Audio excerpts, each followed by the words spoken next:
The Honorable Representative Mark Anthony G. Santos of the Lone District of Las Pinas City is now recognized. You may proceed, sir.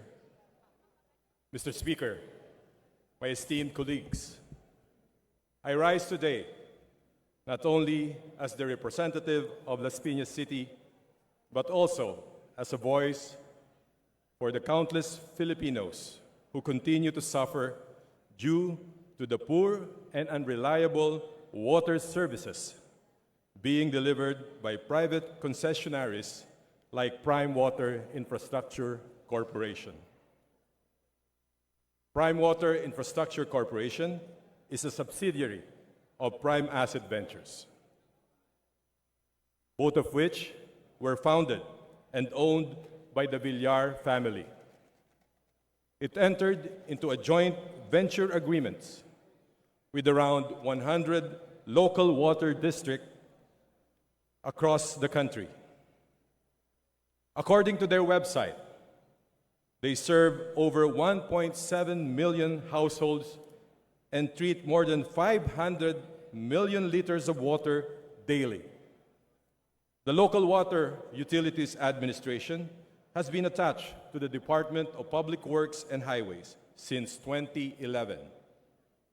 LUWA oversees the water districts nationwide, which entered into a joint venture agreements with the Villar-owned Prime Water, especially Secretary Mark Villar as the DPWH Secretary from 2016 to 2021.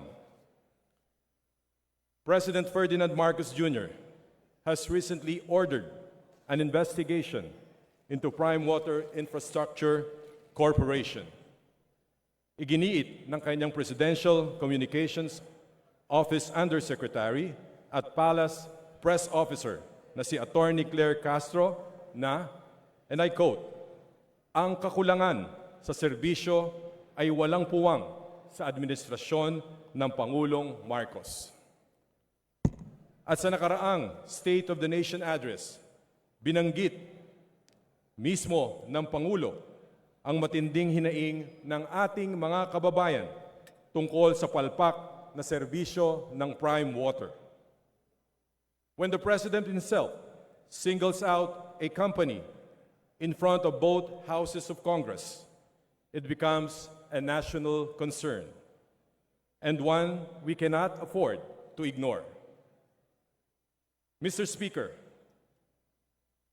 it is clear that this is not a new issue. Ilang taon nang nagrereklamo ang ating mga kababayan.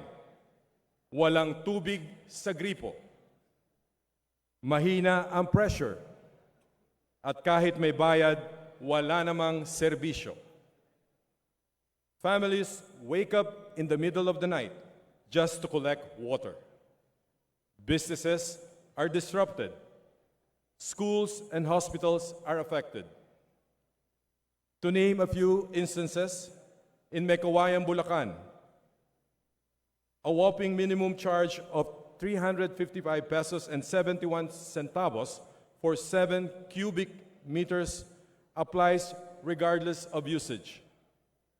Its governor, Daniel Fernando, publicly decried Prime Water's very poor service, noting persistent issues since the company's takeover and proposing the revocation of joint venture agreements in affected towns like Kalumpit, Malolos, Marilao, and San Jose del Monte.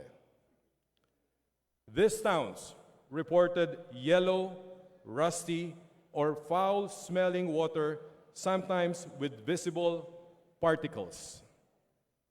In San Pedro, Laguna, its residents in elevated areas like Southern Heights, Barangay Riverside, and San Vicente report frequent interruptions, with water often unavailable for hours and even days. And in Cavite, a resident in Villar-owned development lamenting that water was unusable for cooking or bathing, forcing their reliance on costly bottled water. And just recently, the owners of Prime Water made a public statement. Hindi naman malaki ang binabayad sa amin diyan. In fact, nila i-dispose ang Prime Water kasi ginagamit lang panira sa amin. Kung gusto pala nilang bitawan, bakit ngayon lang? Why endure the complaints of the people for so long if was never beneficial to begin with? The people deserve more than excuses. They deserve action, reform, and justice. Attorney Jose Moises Salonga, LUA Administrator and CEO, has even stated that the investigation found clear lapses in the joint venture contracts. Out of the 73 water districts under Prime Water, 20 to 30 of them want to withdraw from the agreement. Ang problema po dito ay hindi lang serbisyo, kung hindi sistema. When basic utilities like water are handled by private companies with political interests, public service becomes secondary to profit and power. Mr. Speaker, tubig ay karapatang pantao. It is not a privilege. It is a right. It is not a business. It is a basic necessity that every Filipino family must have access to, regardless of status, location, or political color.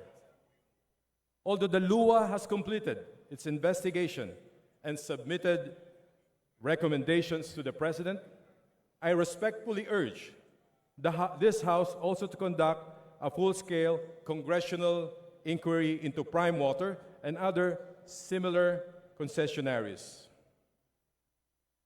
We need to audit their performance, review their contracts, and most importantly, evaluate if privatized water systems are truly working for the people or against them. We should not be afraid to revoke franchises or terminate contracts if proven that they failed to serve the public. Panahon na para tapusin ang monopolyo sa serbisyong pampubliko. Mr. Speaker, it's not just about water.